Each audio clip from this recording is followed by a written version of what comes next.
Hi everybody, this is Boogess Reviews, and today I'm going to be doing a review on the McFarlane Toys DC Multiverse Justice League Task Force Batman figure. So before we take a look at Batman, let's go ahead and take a look at all of the accessories that he comes with. So first up, he comes with your standard DC Multiverse base. Up next, he comes with the fists and head of the Darkseid Build-A-Figure.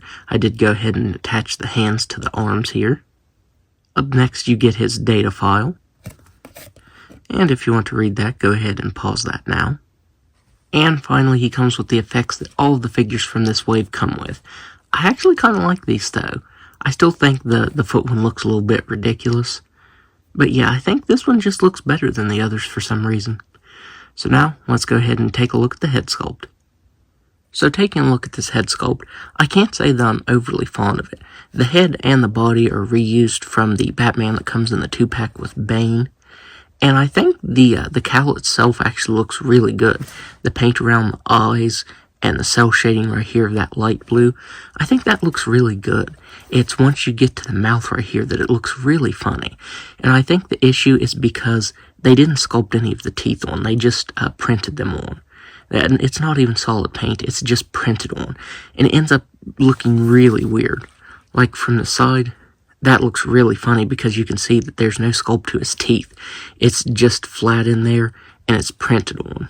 But yeah, I'm not fond of this head sculpt, just like I wasn't fond of it on the previous one that uses this mold. I honestly think with a different head, it wouldn't be a bad figure. But yeah, that head sculpt just really irritates me when I look there. I think this is probably the weakest figure out of this wave overall, because the cell shading on this one just doesn't look as good. I think on Superman it actually looks really good. It could have been better on Aquaman, but it wasn't bad. But yeah, I just don't like the cell shading and the pixelation on this Batman. This actually has two-tone paint to it, just like all the Justice League Task Force figures do, but it's really tough to tell. If you have the figure back like this, the gray kind of just blends in. At least for me, it's hard to distinguish the two different colors right there. You do get some black shading right here on his sides and on his biceps. You also get a little bit here on his thighs. I don't think that looks bad. That looks more like comic cell shading than anything. The cape on this also irritates me because it's always curved, so you can't get it straight out. With all the McFarlane, or most of the McFarlane Batman figures, I can actually pose their capes around really nicely. But yeah, this one I just can't pose around. As you can see, even when it's relaxed, it's always curved and kind of out like that. And it's just really stiff. I don't know if maybe it was starched or what it was. But yeah, this material is just really stiff and doesn't want to pose around like the rest of the capes that McFarlane has done. This is definitely probably the weakest Batman cape that McFarlane Toys has done. I do think the cell shading paint on the thighs came out better than on his upper half, and the shading right here on the boots looks really good. But yeah, overall, I'm just not a fan of the way it looks on this particular figure. I can't say I'm really fond of this figure, period. So now, let's go ahead and go over his articulation. He has a ball-jointed head that can look up all the way.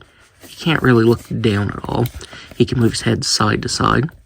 He has shoulders that can move all the way out and spin all the way around. He has a swivel at the bicep, double-jointed elbows that can bend all the way in. He has wrists that are supposed to spin all the way around. On this right side, it is stuck, so I am going to have to heat it up and pop it out. So it can move up and down and spin down in here, but yeah, up here in the glove, it is stuck. He has a ball-jointed waist and diaphragm that can move back just a little bit. He can crunch forward actually a decent amount.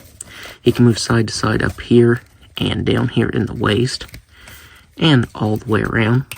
He has hips that can do a complete split. He can kick forward all the way. He can kick back all the way. And man, I'm just noticing there's some blue rubbing off on the thigh right here. Is there any more there? No.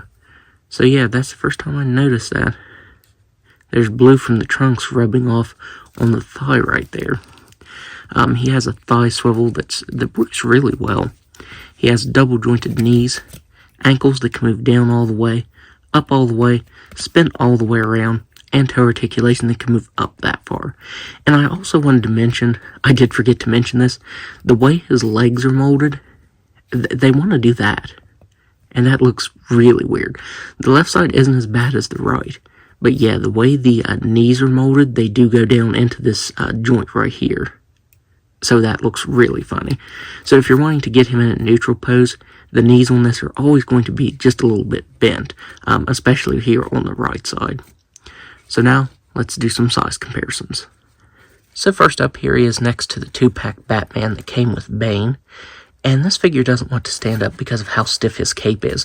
It was tough for me to get this figure posed in a regular pose for size comparisons because of that cape. It's so stiff that it wants to knock him over if you're getting him in just a vanilla pose. Here he is next to Nightfall Batman, which it would be really cool to see this re-released with a fabric cape. I really hope that McFarlane Toys re-releases it with a fabric cape at some point in the future. Here he is next to Aquaman. Here he is next to Superman, and I did repaint the lips on him, and I think he looks so much better. I think that greatly improves the figure if you remove the paint on the lips there. And finally, here he is next to the NECA Batman figure. This was from the Joker Alien 2-pack. So overall, I can say I'm really not fond of this figure. The body mold isn't really bad. I think the articulation is decent on it, but I really hate the cape on this one. I think this is one instance of a plastic cape would have been better, and that head sculpt is really bad. So yeah, for me, this is definitely the weakest figure of the wave. Now that I have it, I can say that I really only got it for the Build-A-Figure pieces. So that's my review. If you like this review, be sure to hit the like button and subscribe to my channel. Thanks for watching.